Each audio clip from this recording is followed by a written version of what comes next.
Para o povo indígena Tremembé, que vive na zona costeira do Ceará, Ecoé é uma expressão que significa vivência.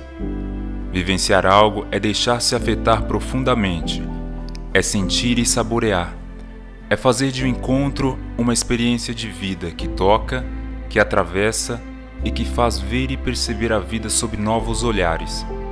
As experiências MAGES realizadas pelo programa MAGES Brasil são itinerários de formação integral que unem e articulam fé e vida, oração e comprometimento com as realidades e reconciliação consigo e com a casa comum. Movidos e movidas internamente pelas experiências vividas e pelos ecos e apelos da campanha Ser Mais Amazônia, jovens de vários locais do país partilham seus olhares, seus afetos e suas experiências pessoais, tendo como tessitura a Amazônia, esse solo sagrado e teológico, esse mosaico de vidas, desafios e tensões, esse lugar rico e diverso cujas realidades são inspiração e motivo de comprometimento com a vida e com a justiça. Ecoé é manifestação de vida. As narrativas a seguir revelam olhares de jovens que se abriram para bem viver as experiências MAGES, com sensibilidade, liberdade e disponibilidade.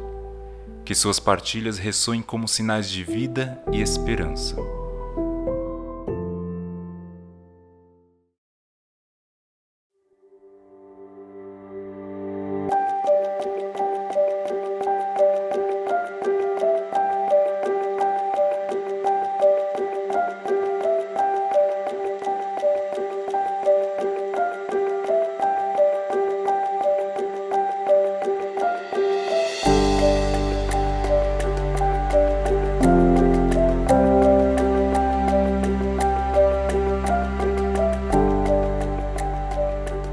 O Círio de Nazaré é sem dúvida uma das experiências mais incríveis que eu já vivi.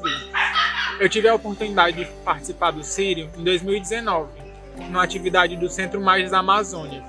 A atividade é o Peregrinos do Círio, que a gente é convidado a basicamente mergulhar, se inserir na dinâmica e na programação do Círio de Nazaré na cidade de Belém. Participou do Círio, além de mim, mais 4 jovens da cidade de São Miguel do Guamá, do interior do Pará mesmo, o Pedro e a Sabrina, que eram voluntários lá no Centro Amazônia, o Pedro da Paraíba e a Sabrina do Rio Grande do Sul, além dos próprios jovens que acolheram a gente lá em Belém. Eu já tinha ouvido muito falar do Círio. As pessoas sempre falavam da dinâmica, que é uma loucura, e a cidade se transforma para acolher o que eles têm como a maior procissão do mundo, né? E aí essas falas, esses relatos sempre acabavam geralmente com as pessoas falando, mas não dá para explicar direito, tu só vai saber quando tu for. E aí eu fui. E é verdade, essas pessoas têm razão, assim. É completamente diferente qualquer coisa que possa ser falado daquilo que você consegue experimentar indo pro Círio. E aí, algumas lembranças me chamam bem a atenção. Para mim, a experiência já começa no caminho, na ida até Belém. Eu, particularmente, gosto de viajar de ônibus.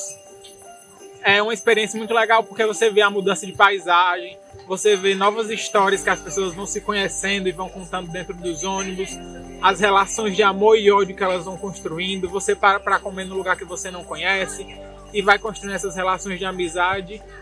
Mas no Círio, de maneira especial, foi interessante olhar pela janela do ônibus e ver uma multidão caminhando, peregrinando. Alguns grupos pequenos de 3, 4 pessoas, outros grupos de 40 e 50 pessoas, né? E todos na mesma direção, todos no mesmo sentido. E aí a cabeça já vai longe. Eu me perguntava, mas será que essas pessoas são da mesma família?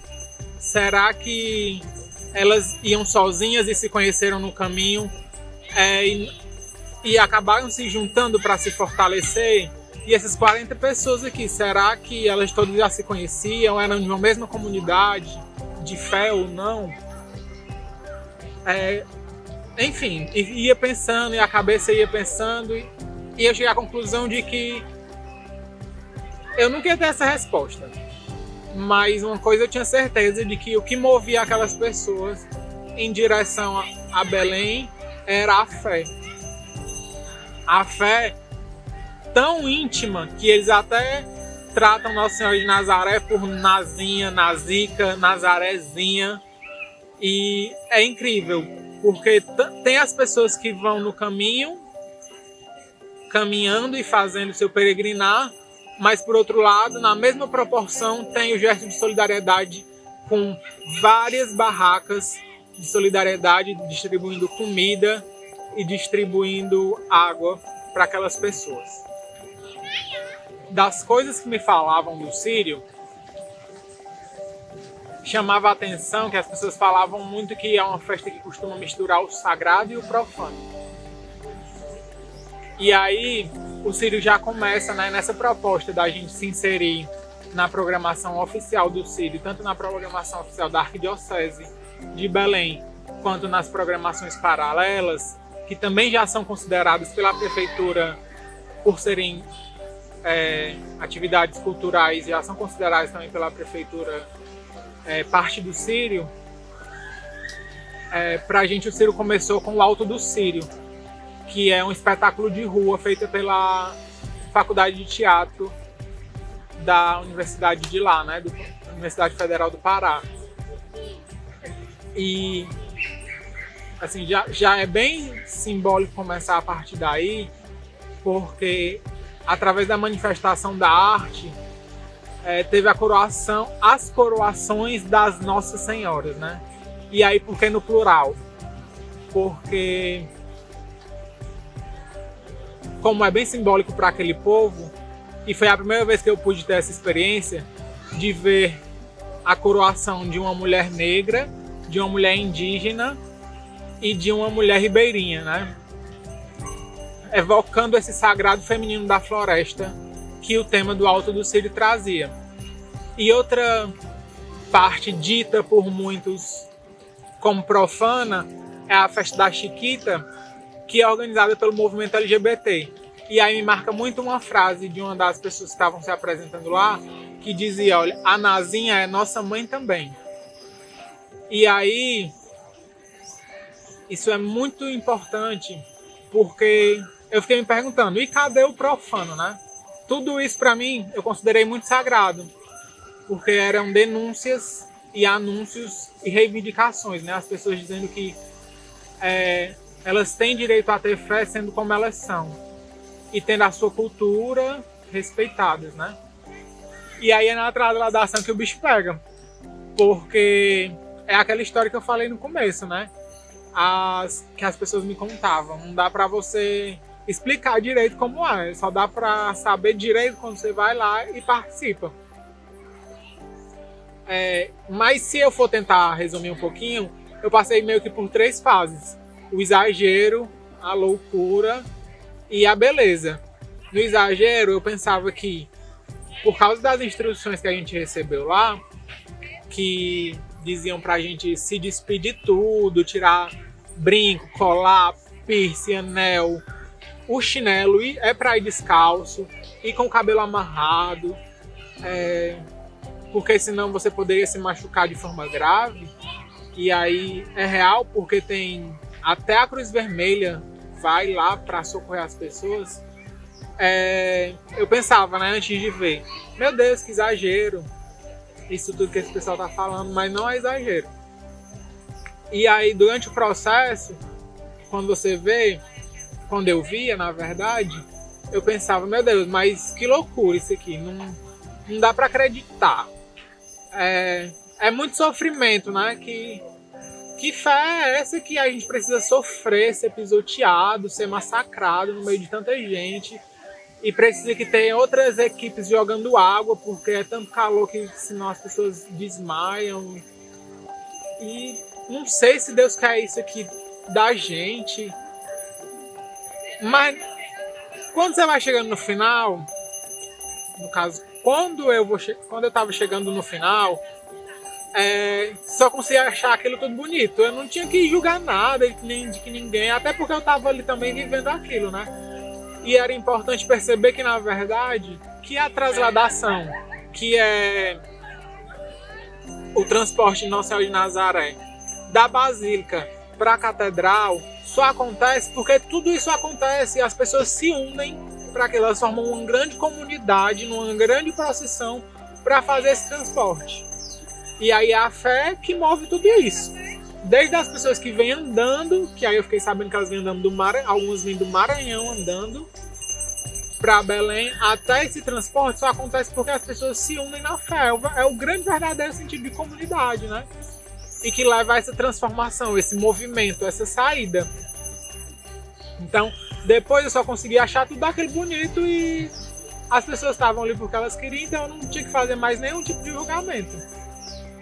E aí, para encerrar o Círio, que é a outra grande, né? Que é a outra grande lembrança que me chama a atenção é o almoço. Que se eu pudesse tentar traduzir para algo muito nosso, é o nosso Natal. É como se fosse o Natal do paraense. As pessoas se andando na rua se desejando Feliz Círio. Feliz Círio, Feliz Círio. E ao invés de árvore de Natal, tem fitinhas com as cores de Nossa Senhora de Nazaré em todas as janelas, com pisca-pisca. As famílias se reúnem, fazem aquele almoço que a tia traz um, o primo traz outro. E é muita loucura. Num processo, eu acho que de ação de graças mesmo, assim, de entender que todo aquele sofrimento que as pessoas passaram pode de alguma forma ser recompensado. E aí não dá pra dizer que você vai, se coloca para participar dessa experiência do Círio e você volta do mesmo jeito. Talvez na hora, por causa da intensidade e da proporção que as coisas têm, é tudo muito rápido, é tudo muito dinâmico, você não tem tempo nem para parar para comer direito, não deu para perceber. Mas depois, fazendo a reflexão, acho que a principal mudança que traz para mim é, na verdade, um fortalecimento, né? Daquilo que eu pude aprender com eles e que agora a gente tem falado muito, porque a igreja tem tocado muito na questão da Amazônia, que é de que tudo está interligado. E não tem como ser diferente disso. Então, para a gente salvar o planeta, a gente aquela ideia do que cuidando de mim eu cuido do outro, e cuidando do outro eu cuido do mundo, e vice-versa, né? E a outra coisa é que a fé está totalmente ligada à vida e também não tem como ser diferente disso, né? São as duas coisas que eu acho que mais me fortaleceram. E aí eu acho que aí está o caminho para me viver, para eu. E aí é que eu acho que está o caminho para viver o ser mais Amazônia, né? É ter essas coisas por perto, dentro de mim, e entender que a campanha, na verdade, é só o começo e que eu tenho que levar isso pro resto da vida. E é isso.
Então, a experiência que a gente vivenciou foi em 2019, no finzinho do último ano, sem pandemia, foi em Manaus. E aí a gente conviveu com a galera do Espaço Magis de lá e também teve um momento com a galera da Fazenda da Esperança, né? E além desse povo que é de lá, né, já tem essas atividades lá, tinha eu e Diego daqui de Fortaleza. E aí as atividades eram de contato, né, de vivência com a natureza, trazendo sentido e reflexão para essa justiça mesmo socioambiental em várias perspectivas, né, nas perspectivas dos sentidos, né, do paladar, olfato, tato, na perspectiva da vivência grupal, na perspectiva da percepção política que a gente tinha do espaço, enfim. E aí foi sendo explorado várias partes, né, dessas vivências. E as duas lembranças que ficaram mais fortes para mim, né, desse momento, que foram assim as primeiras que vieram à minha cabeça quando eu lembrei, foi quando a gente estava fazendo a caminhada, né, na BR lá. E aí me veio muito à mente que a BR é uma rodovia que também tem do lugar onde eu venho, né? Talvez não seja a mesma, mas também tem uma parecida. E aí, para mim ficou muito forte, como se fosse um lugar que estava me ligando ao meu lugar de origem, né? E foi muito massa para mim perceber que tinham semelhanças com o lugar de onde eu vinha.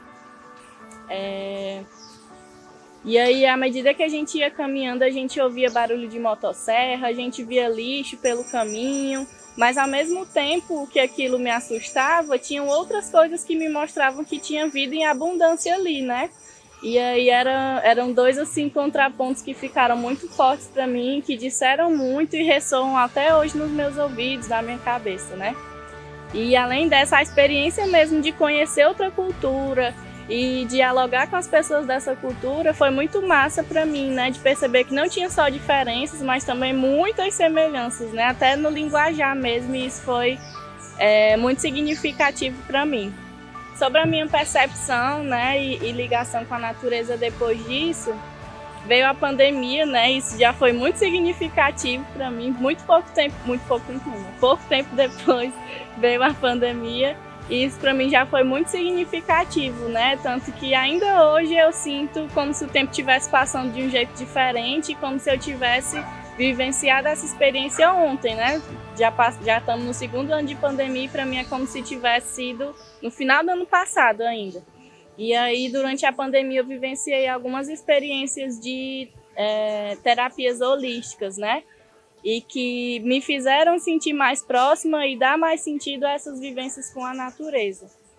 E aí, para mim, tudo que eu tinha visto lá, né, a vegetação, a fauna de lá, enfim, teve ainda mais sentido depois que eu vivenciei essa experiência, né? E também o contato com a natureza aqui mesmo teve um outro sentido, né? Então, quando eu vejo um reflexo na água, quando eu vejo o balançar das folhas, quando eu vejo tudo isso, para mim, tem muito mais sentido do que tinha antes de eu vivenciar essas experiências, né? E chega a ser um sentido espiritual mesmo, um sentido místico. É tanto que depois disso eu virei terapeuta holística, né?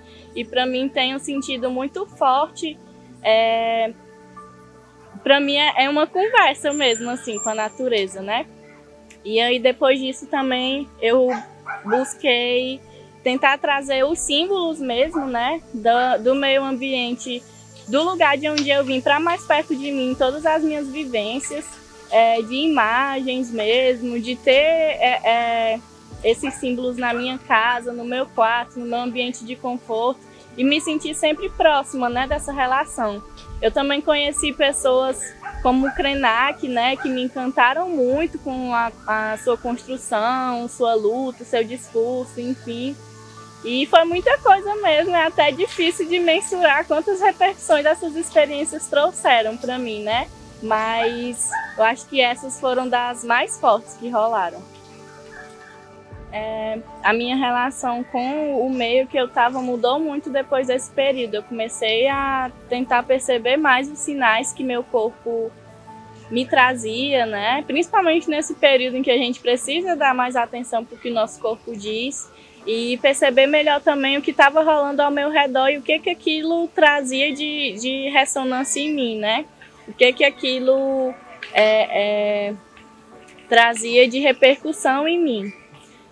E foi tão forte, né, isso de dar um estalo, assim, de girar uma chave, que eu tenho uma vontade assim muito grande de voltar lá e de ter experiências do tipo de novo, né? Porque é como se eu precisasse de vez em quando girar essa chave de novo, para voltar a me ligar nesses sinais que meu corpo dá, que está dentro de mim, mas que eu não dou conta, e que o meio que eu estou inserida me dão, mas que eu também às vezes não dou conta.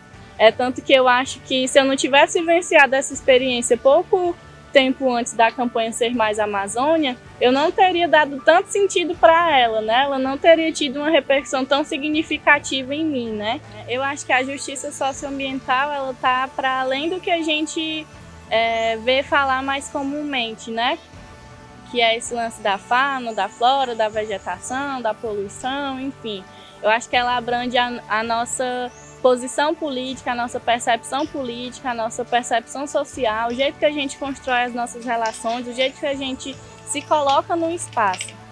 E aí eu acho que é assim, essencial a gente entender que é algo muito maior do que se fala comumente, né? E que chega a ser assim urgente que mais pessoas entendam dessa forma, né? Porque tudo isso que não se costuma falar, né? O posicionamento político, as construções sociais repercutem de forma muito direta mesmo, não é nem indireta, em como está sendo feito o cuidado, né? De como está sendo cuidada essa justiça socioambiental, né? E aí eu acredito que a Companhia de Jesus, né, e as vivências que o Magis proporciona são muito significativas para isso, né? Para a gente ter essa percepção mais coerente, mais significativa do sentido que tudo isso tem.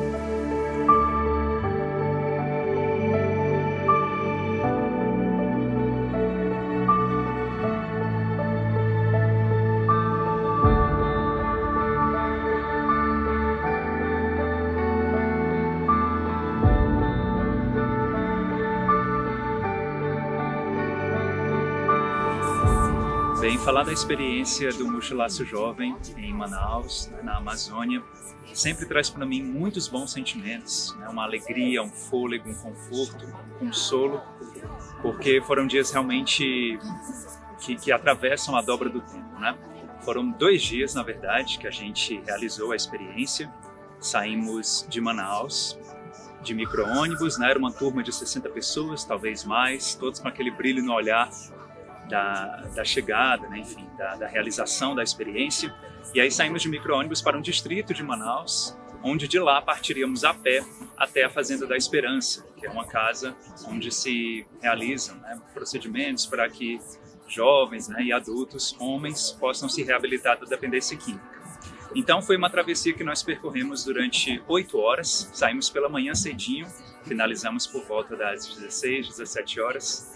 E durante esse percurso é muito interessante a gente perceber todas as paisagens que a gente presentificou, né? Paisagens não apenas terrestres, mas principalmente humanas. A equipe à frente da Casa Magis Manaus realizou tudo de uma forma muito especial no sentido de contemplar os 5 sentidos do nosso corpo. Então, nós tínhamos 5 paradas durante a caminhada e em cada uma delas a gente refletia um pouco sobre um sentido. Então, ora a gente refletia sobre o sentido do tato, ora sobre o sentido do olfato, do paladar, e em cada um deles a gente avolumava todas essas impressões a respeito de nós mesmos, do outro, da natureza. Foi muito interessante porque foi a minha primeira experiência no chão sagrado da Amazônia, né? E é muito bacana esse espírito das experiências mágicas, porque, como tudo na vida, sempre tem um antes, e durante e um depois, né? Essa tríade de fatos, de acontecimentos. Mas o antes é uma preparação tão esmerada, né? Porque a gente já vai com esse fôlego de conhecer a experiência. Durante, a gente tem todos esses tipos de atravessamentos e depois o que fica com a gente de tudo que passou. Em algum momento a mochila pesou mais, em algum momento fez um calo ou outro, a gente ficou cansado, o sol estava bem forte, mas o mais importante, o mais acho que interessante de tudo isso, que fica, a riqueza, é o quanto tudo isso perpassa a gente no sentido de perceber tudo de uma forma integral, né? Inclusive, o tema, né, do mochilaço era exatamente a busca por uma ecologia integral e estava totalmente sintonizado com o Sínodo do Paramazônia, que estava sendo realizado em Roma. Então, assim, estávamos todos em comunhão de afetos, de consolos, mas também de urgências, né, no sentido de cuidar deste nosso chão, desta nossa terra, né? Então, para mim, depois que fica, né, quando a gente passa dessa experiência, ficam muitos resquícios, muitos apelos, muitas urgências, né? Para mim, o principal foi realmente ter esse olhar integral a respeito das coisas, né? Ter o equilíbrio, buscar sempre personalizar, como diz mesmo Ailton Krenak, né, o ambientalista, o líder indígena, personalizar a montanha, o rio, as pedras, Em algum momento da experiência, a gente foi convidado a escrever nas pedras os nossos anseios, né? O que a gente queria para aquela caminhada, um jeito bem inaciano de proceder. E aí eu lembro que em uma das pedras eu escrevi pureza, né? Pureza no sentido de nós percebermos esse mundo como se ele estivesse desde o início, né? Como se fosse tudo da primeira vez. Esse olhar novo sobre o mundo faz com que a gente realmente tenha essas urgências, né, dentro da gente. E aí, falei do Ailton Krenak em certo momento, mas porque eu descobri também um livro dele durante essa experiência. Cheguei poucos dias antes de começar e, como sempre nas experiências mágicas, a gente tem essa experiência também de visitar a cidade, né, de conhecer alguns lugares, algumas paisagens, e eu pude realmente adquirir o livro do Ailton Krenak, né, que é o Ideias para Adiar o Fim do Mundo. E foi muito importante esse momento porque foi uma peregrinação que eu fiz com os outros, comigo, com ele, e todas essas reflexões puderam ir muito fundo, né? Tem um certo momento quando ele diz: quando por vezes me falam em imaginar outro mundo possível, é no sentido de reordenamento das relações e dos espaços, de novos entendimentos sobre como podemos nos relacionar com aquilo que se admite ser a natureza, como se a gente não fosse natureza. Isso para mim ficou retumbando durante vários momentos na experiência, casando muito com essa urgência da justiça socioambiental, né? Casando com a espiritualidade naciana. O que nós temos? A espiritualidade naciana, ela nos convida a contemplar o mundo e a partir dessa contemplação, dessa reflexão, também partirmos para a ação, né? Termos um ponto em que nós podemos focar e trabalhar em cima. E a justiça socioambiental, pegando pelo princípio da coisa, né? Que é de que todos os povos, independentemente da raça, do gênero, da classe, todos nós temos direito aos recursos naturais, né? Então, a partir disso, casar essas duas perspectivas de que eu estava em um solo sagrado, né, que é o da Amazônia, essa terra fôlego, e a partir daí fazer com que esses pensamentos se avolumem, é muito importante, né? É a forma como a gente faz com que tudo no mundo não me seja diferente, né? Na verdade, que ele seja realmente um propósito de significado, né? Que tenha algo muito mais para me dizer. E aí ficaram, claro, todas as amizades, né? Todas as parcerias. Lembro muito da gente fazer um círculo, né? E que saudade faz um círculo neste momento de pandemia, né? Em que nós realmente a gente pode tocar no outro. Eu pude, por exemplo, conhecer algumas frutas da região. Ganhei, inclusive, um colar muito bonito que foi feito com sementes, né? Enfim. E tem a palavra escrita Mochilaço Jovem, né, com a Casa Manaus, Casa Mágica Manaus. Então, tudo isso, quando a gente pensa, estamos enclausurados nesse momento em casa, e aí você fica pensando qual a urgência, né, quais são os apelos que o mundo está me fazendo e como é que eu posso agir diante desse momento em que eu estou preso, né, estou enclausurado, como é que eu posso agir num mundo feito esse. E essa experiência mágica, quando eu penso em tudo que a gente vivenciou, né, agora na campanha, né, é muito interessante porque a gente, além de reviver todos esses momentos, a gente diz para nós mesmos: é preciso ainda cuidar, é preciso ainda fazer campanhas, é preciso a gente ainda ir além para que este mundo ele seja cada vez mais consolidado, não na dobra apenas do nosso espaço, da nossa visão do nosso tempo, mas também a de todos os outros povos. Então, assim, são várias alegrias, são vários consolos, vários apelos que o Mochilaço Jovem reverberou em mim e eu tenho certeza que em muitas outras pessoas que participaram. Então que fique aí, né, a mensagem, enfim, esse pulsar da terra fôlego Amazônia que comigo anda e agora vai para sempre.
Voluntariado em Fortaleza, Ceará, Trabalhava com as pastorais do migrante, do povo da rua. Fiz voluntariado de média duração, que durou 1 ano. As lembranças que eu tenho é muito da acolhida do povo do Ceará, do Nordeste, na verdade. E das características que ele tem. Com a experiência eu pude ter mais autonomia, ter mais maturidade, assim mesmo para construir meu projeto de vida. Durante a minha iniciação cultural, pude ver a diferença de região. Eu que saio de uma região úmida, passo a conviver numa região seca e me deparo com falta de água nos interiores e pude visitar e perceber o quanto isso me incomodou, então me fez cuidar um pouco mais, como utilizar, como estão usando e economizar. Das lembranças que trago dessa experiência é muito do acolhimento, da inserção cultural, que é uma cultura totalmente diferente da qual já convivia, e das experiências que as pessoas me contavam, me traziam, e as vontades que elas tinham de conhecer o meu estado, no caso o Pará. Vivenciar a campanha Ser Mais Amazônia, carregando uma bagagem cheia de experiências, de características, de vivências, né, culturais, me fez repensar ou reolhar aquela Sandra que foi para a experiência, uma Sandra que é amazônida, e se enxergar a Amazônida fora daqui da Amazônia. A gente carrega muitas características, muitas manias, e isso me acompanha aonde quer que eu vá, e isso é ser amazônida, isso é levar o amazonizar junto com a gente e ter ele em qualquer espaço, qualquer lugar.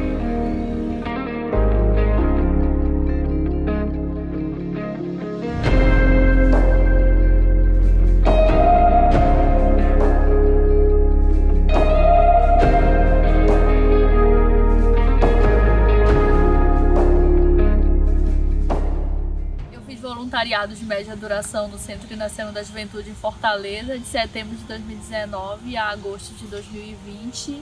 E o voluntariado visava acompanhar as pastorais sociais, tanto do povo de rua como dos migrantes, e também participar das atividades que o próprio centro fazia para os jovens, assim, retiros, seminários e jornadas. É difícil escolher uma só experiência para falar. Eu acho que falando do voluntariado de modo geral, eu acho que é como ele te faz amadurecer, assim, te tira da tua zona de conforto e faz com que você olhe o mundo, você se veja diferente, você aprenda a trabalhar em grupo, você aprenda sobre coletividade, você aprenda a ouvir e a respeitar o outro e também saber se impor. Enfim, eu acho que ele te fortalece muito e faz você repensar muitas coisas, assim. Eu acho que a experiência do voluntariado, ela me fez repensar principalmente o meu projeto de vida, assim, porque eu fui pra lá eu tava terminando o mestrado e o meu projeto de vida que eu tinha naquele momento da Ingrid de 2019 não vinha mais fazendo sentido pra mim, e o voluntariado era algo que eu queria fazer desde que eu tenho 10 anos, eu acho. E aí foi realmente repensar hoje o meu projeto de vida, assim, quando estava terminando o voluntariado e me foi feita a pergunta como é que eu estava pensando o meu projeto de vida, e eu realmente não tinha como falar o que era o meu projeto de vida, porque naquele momento eu não tinha um projeto de vida definido, mas hoje, assim, depois de voltar para o Pará e olhar toda essa trajetória, eu pude perceber que, no mínimo, o caminho que eu vou fazendo agora de pensar o meu projeto de vida vai caminhando com a minha verdade, com o meu coração, com o que hoje é importante para mim. A primeira coisa foi olhar para o meio ambiente, para a criação, como um dom de Deus, assim, que Ele nos deu e que a gente precisa cuidar, precisa respeitar, precisa ver que nós interagimos com eles, que eles também fazem parte de nós e que, enquanto sociedade e para onde a gente caminha, tem que, no mínimo, pensar novas formas de viver de forma integrada ao meio ambiente, de forma que não devaste, que não desmate tanto, mas que a gente cuide mesmo como um presente mesmo que Deus deu, como um dom, como uma criação. Eu acho que quando a gente percebe que Deus nos deu uma casa comum para a gente viver e interagir de forma saudável, e quando nós olhamos e vê um modo de produção que destrói, que desmata, que expropria pessoas dos seus territórios, dos seus modos de vida, no mínimo a justiça socioambiental vem no sentido de poder, acho que, romper essas desigualdades da forma que a gente se apropria do meio ambiente, da forma que está sendo apropriado dos recursos e construir uma relação que a gente não desmate, não devaste, mas que pense em práticas outras, assim, de nós seres humanos olhar e ver que nós não estamos no centro e que tudo gira ao nosso redor, mas que, de certa forma, a gente está interligado com a natureza. E aí eu acho que poderia mudar a nossa visão de como a gente está realmente se apropriando disso tudo, assim. E respeitar os diferentes modos de vida e essa sociodiversidade. Eu tive a oportunidade de estar no voluntariado quando a campanha foi lançada, ano passado. E estando em Fortaleza e receber uma campanha Ser Mais Amazônia e sendo mulher e amazônida me fez repensar como eu, Ingrid, enxergava a Amazônia, enxergava esse espaço. Estando aqui dentro, enquanto amazônida, mas principalmente estando fora, como é que eu olhava de lá para cá. E o que me bateu muito forte, assim, foi a questão da identidade, assim, como é que eu construo a minha identidade de amazônida. E aí isso me fez perceber que envolve a questão da cultura, da própria espiritualidade, de como nós aqui da Amazônia temos uma espiritualidade muito próxima mesmo com a natureza, com o rio, com a mata. E isso vem muito, assim, da minha família. Minha avó sempre nos ensinou desde pequeno que é preciso respeitar a mata e o rio, porque se nós temos mãe, a mata e o rio também têm mãe, então a gente tem que pedir licença para entrar, como um sinal de respeito mesmo a essa natureza. Então, olhar essa campanha ver que a gente precisa modificar nossas relações, nossos modos de vida, assim, individual e também coletivo, mas também entender que daqui, historicamente, tem muitos ensinamentos e agora, no presente, principalmente, tem muitas experiências, assim, para nos ensinar de como respeitar e de como caminhar junto com a Amazônia, assim, com os povos que hoje defendem ela e que partem daqui.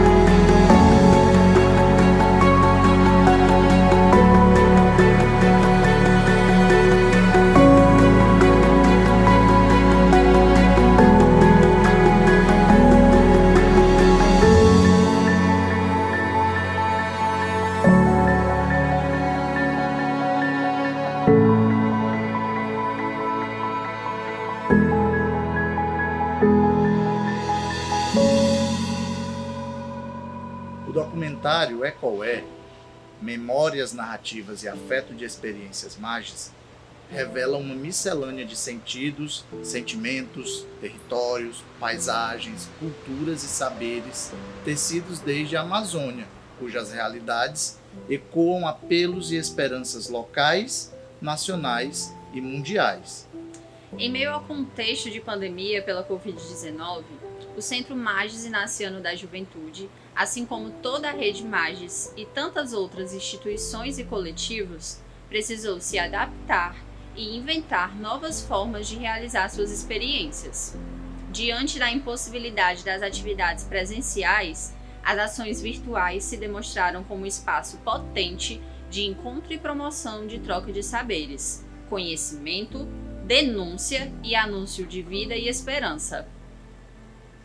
A campanha Ser Mais Amazônia, do programa Magis Brasil, é um convite a nos amazonizarmos. Ela nos anima a repensar nossas práticas e o nosso cuidado com a casa comum. Desde a Amazônia, somos convocadas e convocados a pautarmos a justiça socioambiental, pensarmos de forma global e agirmos desde o nosso chão. Por isso, a campanha inspirou o olhar para as realidades de injustiças socioambientais em nosso estado, sobretudo a partir das comunidades indígenas do Ceará, no contexto da pandemia. Assim, foram realizados debates, entrevistas e partilhas virtuais, em formatos de lives, que discutiram questões de justiça socioambiental, saúde indígena, direito ambiental e etnobiodiversidade, defesa territorial, cultura e o papel da mulher indígena.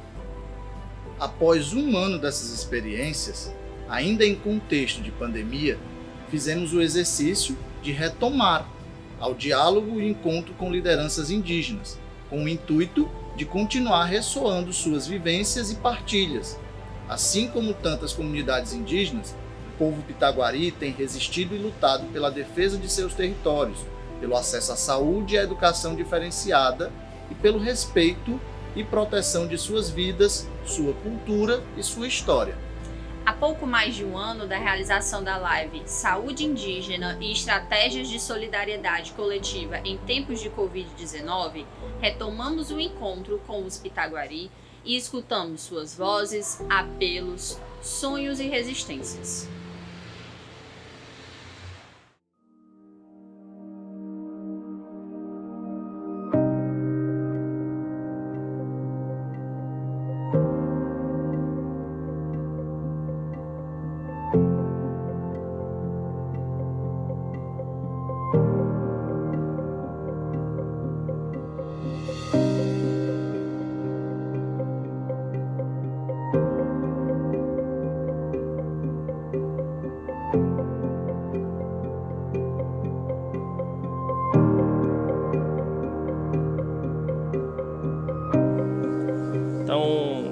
Meu nome é Neto, sou indígena pitaguari, sou trabalhador de saúde, sou presidente do Conselho Distrital de Saúde Indígena do Ceará. Falar um pouquinho da pandemia da Covid-19 é falar de vida, né? A gente, infelizmente, no estado do Ceará perdemos muitas vidas, estamos perdendo. Destaco aqui o trabalho dos trabalhadores da saúde indígena. Hoje a gente tem uma força de trabalho de quase 300 colaboradores que atuam direto e indiretamente na pandemia. A gente tem diversas situações que eu não considero como dificuldades e considero como desafios, porque desafios é uma palavra que você consegue gradativamente através da consciência, através do diálogo, através da sensibilização e da mobilização social, convencer as pessoas a aderir. Então, infelizmente, no estado do Ceará a gente acabou registrando muitos óbitos, a gente sofre muito com isso, principalmente os povos indígenas. E aí, uma das coisas que eu destaco nessa pandemia são os agravos de saúde mental que nós vamos ter nessa pandemia. A própria prática, a não prática dos rituais indígenas, isso por si já dói para o indígena. A gente está há quase 2 anos sem conseguir realizar as nossas festas coletivas, e isso para a gente é uma dor muito grande. É uma dor muito grande. Hoje a gente atende no Ceará uma população de 37 mil indígenas, né? A gente foi incluído na primeira fase da vacinação. A gente recebeu inicialmente mais de 20 mil doses. A gente conseguiu, inclusive, se destacar no Brasil, o estado do Ceará, como um dos estados, como o estado da população indígena, o primeiro a atingir a média nacional. Então, hoje no Ceará a gente tem mais de 92% de pessoas imunizadas com D1 e D2 da vacina contra a Covid-19. Mas é um trabalho contínuo, é um trabalho permanente, porque a gente sabe que a vacina é um dos meios, é mais um agente que ajuda a salvar vidas. E isso, para a gente como trabalhador, levar isso para o nosso usuário indígena, levar isso para o nosso idoso, levar isso para o nosso adolescente, levar isso para o nosso adulto, é um pouco complicado, né? São muitas informações, um negacionismo muito forte, uma influência religiosa presente dentro dos territórios indígenas, atuando de maneira negativa, atuando de maneira contrária ao que nós, enquanto trabalhadores, defendemos, que nós defendemos a vida. Então, a própria falta de acesso às políticas públicas também, como a gente teve no Ceará vários e vários casos, no Brasil como um todo, comunidades indígenas que não conseguiram ter acesso ao próprio auxílio emergencial, que foi o auxílio que foi de maneira até discriminatória do governo, pegar e ofertar R$600 para uma família se sobreviver. É desumano você ver que a gente estava conseguindo erradicar a fome. A gente estava conseguindo erradicar a miséria. E hoje, infelizmente, dentro das nossas comunidades, a gente se depara com famílias que se acordam e não tem sequer a perspectiva do que vão colocar no fogo. Então são esses múltiplos fatores, e para a gente não tem como discutir saúde sem discutir os determinantes sociais. Estão diretamente atrelados. Então a própria falta da demarcação e regularização fundiária, ela é muito forte. Por que isso? Porque a gente precisa da regularização fundiária, sobretudo para a instalação de barreiras sanitárias. Então, de uma certa forma, a omissão por parte dos órgãos indigenistas oficiais, como a própria Fundação Nacional do Índio, ela foi um agente causador de todas essas situações que acontecem nos territórios. A invasão foi muito grande.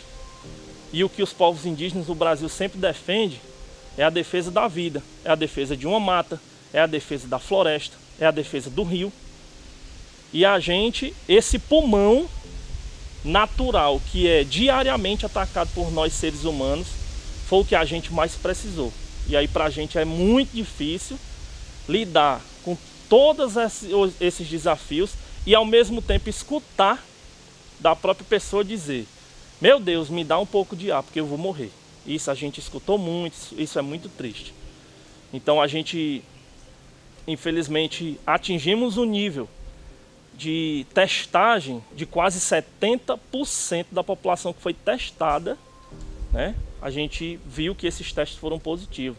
A cada 100 pessoas que a gente testou, 70 testaram positivo.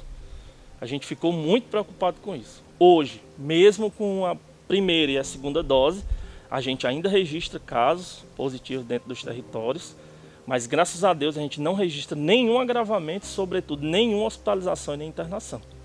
Então isso mostra que a gente tem que continuar defendendo e garantindo a eficácia da vacina. São muitas falas que existem outros tratamentos paralelos, alternativos. A gente não discorda, a gente não duvida.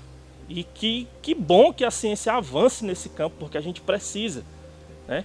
E o nosso país, o Brasil, através dessa nossa militância, dessa nossa articulação, muitas universidades começaram a investir na tecnologia, e isso a gente teve um saldo muito grande, como a gente destaca, por exemplo, nosso estado do Ceará, que poderá ser um dos poucos estados da federação que vai produzir a sua própria vacina. Então isso é um motivo de muita honra, é um motivo de muita luta, né? Empenho de gestores que são responsáveis. Então eu até aproveito esse espaço e faço uma denúncia que está acontecendo. Não deixem os povos indígenas morrerem. Nós não queremos ser vítimas. Nós só precisamos ser olhados de maneira digna, de maneira honesta, de maneira verdadeira.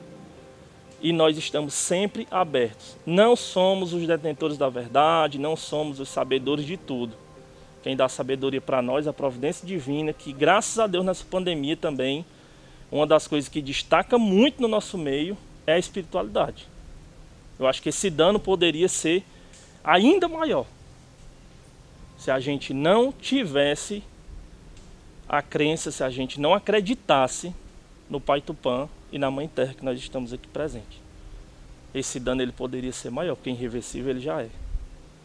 Então o que a gente tira de lição dessa pandemia é um aprendizado e, sobretudo, reaplicar, que é através da cultura, que é através da espiritualidade, que é através da ciência e do conhecimento divino que é dado ao homem, aplicando de maneira correta para o bem do povo, é que a gente vai conseguir ter sucesso. Então a gente teve inúmeras situações, e aí também eu não só vou lamentar, vou defender o meu também, porque os meus colegas trabalhadores no estado do Ceará hoje, a gente tem quase 1.000 trabalhadores diretos de saúde indígena.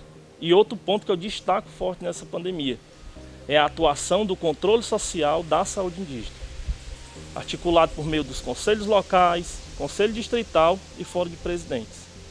As organizações indígenas, elas também tiveram um papel fundamental nessa pandemia.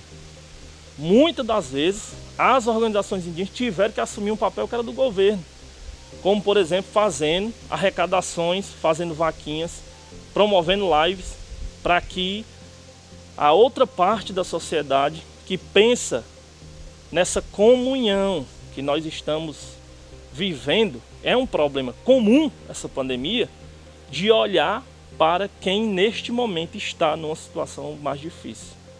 Então a gente teve a solidariedade de vários parceiros e a gente agradece carinhosamente e destaca isso, porque realmente na prática isso funcionou para a gente. Então é isso que a gente também honra, a gente agradece, né? Uma das coisas que mais doeu para a gente, né, nessa pandemia foi não poder realizar os rituais de passagem dos parentes que infelizmente vieram a falecer. Então aquele próprio último ato, a última solenidade, cerimônia, a gente não conseguiu fazer. Isso dói muito. A perca em si ela já dói. E quando é uma perca que ela fica cada vez mais distante, você não tem a oportunidade de dar aquele último adeus, de chegar ali mais próximo. Que a gente sabe que ali é uma matéria, mas a nossa essência está ligada pela espiritualidade, a gente pode fazer isso através da espiritualidade. E fazemos. Foi o que confortou muitas famílias, né? Então a nossa crença, a nossa espiritualidade nessa pandemia foi o que se destacou muito. Então a gente teve muitas comunidades que se reuniram para fazer chás, banho de ervas, preparos, lambedous, né? Até mesmo para fortalecer a medicina tradicional dentro das comunidades. Que isso é muito importante. Isso é muito importante. Então você vê que hoje, nessa pandemia, eu escutei muito relato de muita gente, é índio. Eu ouvi dizer que lá na aldeia de vocês estão tomando chá de boldo, que é bom para Covid, para não pegar Covid, é?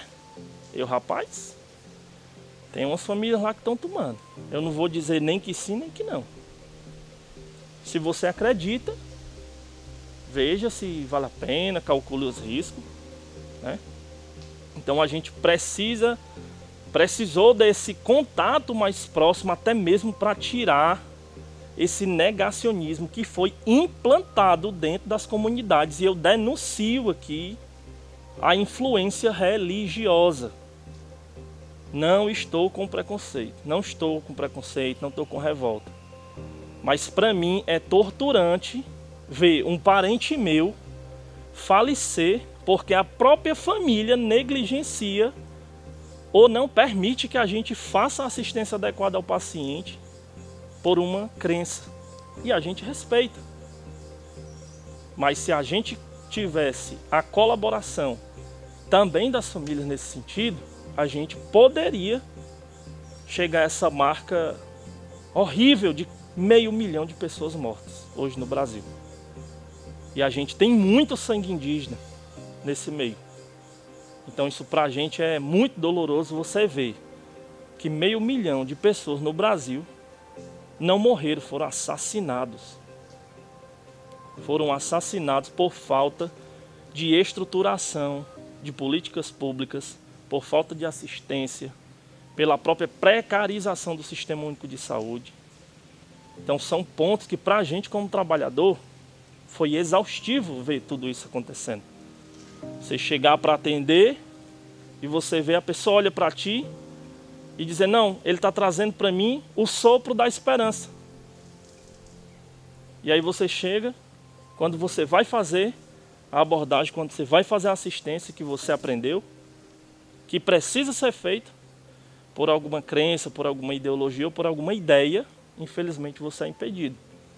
Então isso também para a gente foi muito desafiador, né? Mas a gente, graças a Deus, hoje a gente comemora a marca de mais de 90% do estado do Ceará, o de Ceará também.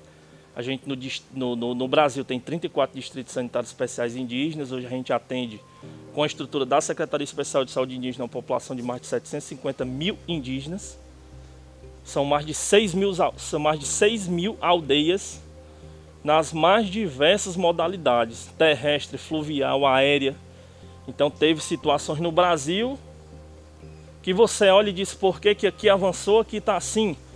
No estado do Acre, por exemplo, foi uma realidade. O rio estava muito cheio, as equipes não tiveram como entrar. Então, ao mesmo tempo que tu convive com a pandemia, tu convive com outros problemas sociais. Cheias, enchentes, fome, né? Então é uma série de coisas que acaba tirando mesmo ali a autoestima do indígena, que vai deixando ele desacreditado. E aí quando você chega, que você imagina que está trazendo para ali uma nova realidade, aí infelizmente ele olha para você e diz: eu quero morrer porque eu não acredito mais em nada. Então eu escutei isso, isso é um relato que é meu, porque eu escutei isso. E é muito difícil, porque você sente aquele ato do serviço, de servir o próximo, não é um ato apenas por uma remuneração. É um ato de generosidade, é um ato de solidariedade, é um compromisso que você tem. Então isso que os trabalhadores que atuam na saúde indígena e também os trabalhadores do Brasil, mesmo sendo mal remunerados, sendo desvalorizados, eles estão, os que infelizmente perderam a vida, a gente lamenta e honra. E aí eu deixo uma frase que eu aprendi isso com um indígena norte-americano da tribo Lakota, que um grande chefe dele dizia que o grande líder não é aquele que na guerra tira a vida de muitas pessoas para mostrar o seu ato de bravura, mas aquele que na guerra é capaz de doar a sua própria vida em função do outro. Então isso nessa pandemia foi o que aconteceu. E aí esses líderes são nós, trabalhadores de saúde, que estamos diariamente, diurnamente, doando a nossa própria vida em função do outro. E pede ao Pai Tupã Todo-Poderoso que esse vírus seja exterminado do nosso meio e que a gente possa, a partir disso, renascer. Porque o que a nossa sociedade hoje, mundial, precisa é renascer. Que a omissão dos governos, infelizmente, no mundo, ela já é muito evidente.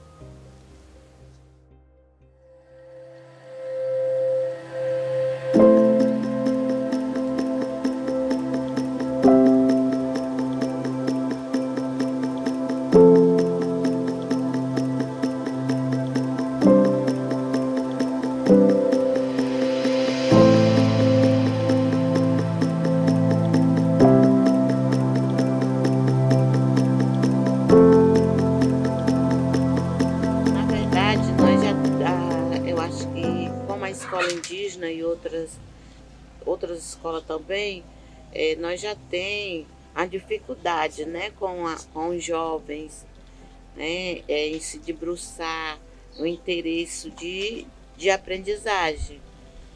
E na sala de aula já é bem complicado, agora você imagina a distância, né, a participação desses alunos, o compromisso, né, e acaba também refletindo na família, nos pais, né, nos acompanhantes, porque na sala de aula nós estamos lá cobrando, né? Em casa muitos pais não têm nem o tempo de cobrar, ou seja, muitos não querem nem ouvir.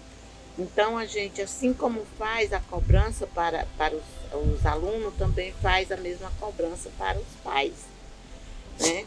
E para nós se viu assim como experiência, devido muitas cobranças que os pais fazem, né, do professor, da direção da escola, quando o aluno está presente, né, na aula presencial. Cobra muitas vezes a atividade de casa, porque que o aluno não levou a atividade para casa e tal e tal. E nessa pandemia, a gente ficou assim, como é que a gente é tão cobrado dos pais, e hoje era para que os meninos tivessem, né, dando mais retorno de atividade, porque eles estão aprendendo junto com os pais em casa, entendeu? Então ficou assim uma coisa bem, pra gente ficou assim bem contraditório, né, em relação à família, o acompanhamento da família em casa. Nós temos uma terra de 1.725 hectares. Nós fomos muito afrontados com essa pandemia, porque primeiro, né, deixou nós num isolamento muito grande, sem ter contato. a comunidade tem uma grande carência, né, principalmente de trabalho. Aí vem a agricultura, vem a questão artesanal, que tem pessoas também que sobrevivem sobre a questão do artesanato, não tem a quem vender, né? E nós temos também uma grande invasão de pessoas, né, para o polo de lazer, não para conhecer a cultura.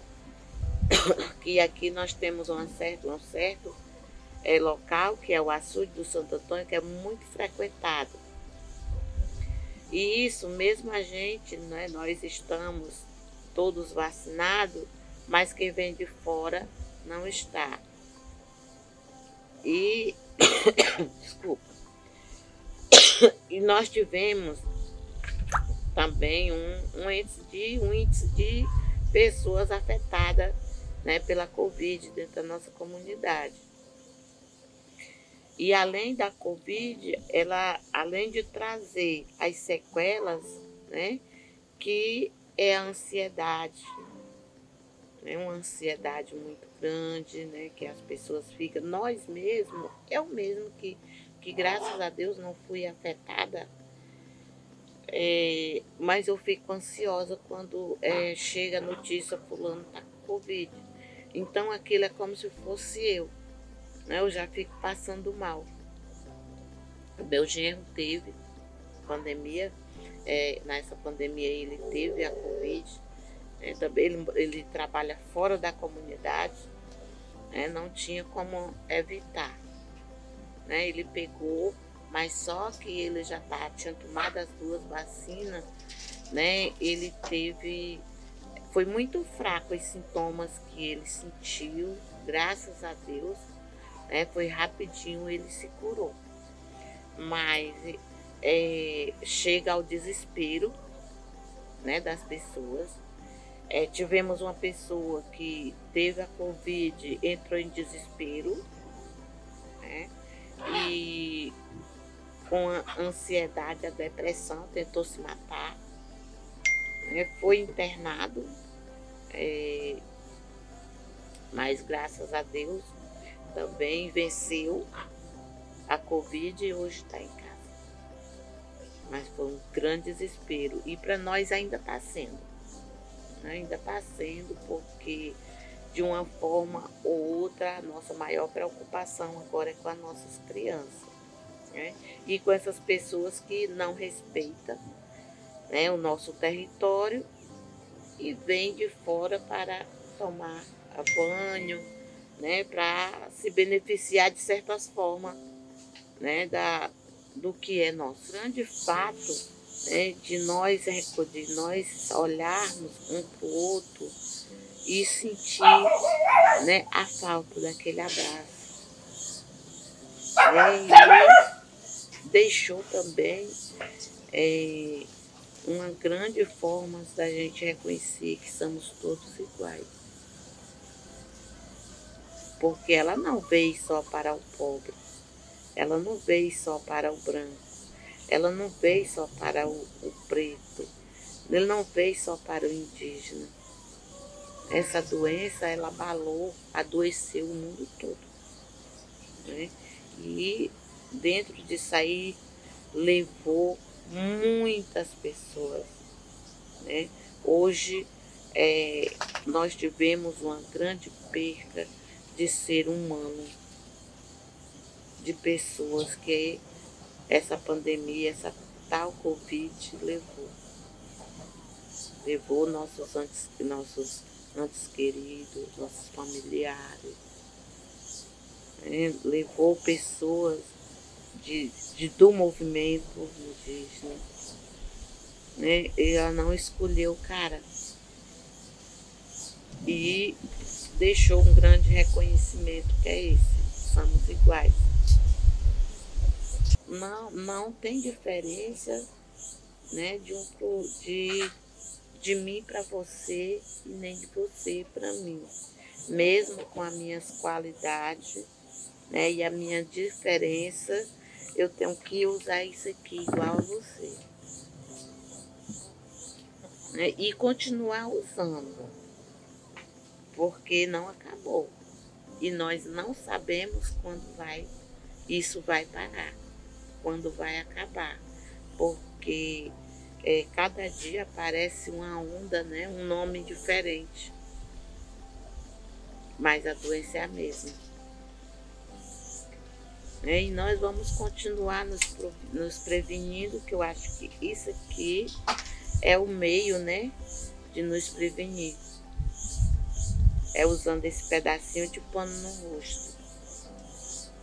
E tem que se adaptar, né, a isso até o dia que Deus disser parou. Né, tá a critério dele, porque só quem pode dar a palavra final é ele. A palavra final é dele, porque ele é que sabe de todas as coisas. Mesmo com a evolução da medicina, né, dos cientistas, da ciência, mas a palavra final sempre é de Deus. Homeniza a ciência, a medicina homeniza, mas quem acaba é Tupã, porque ele é o Pai. Ele é quem sabe, né, de tudo. Até mesmo antes de nós falar, ele já sabe. Ele já coloca a palavra no nosso coração, na nossa boca para falar.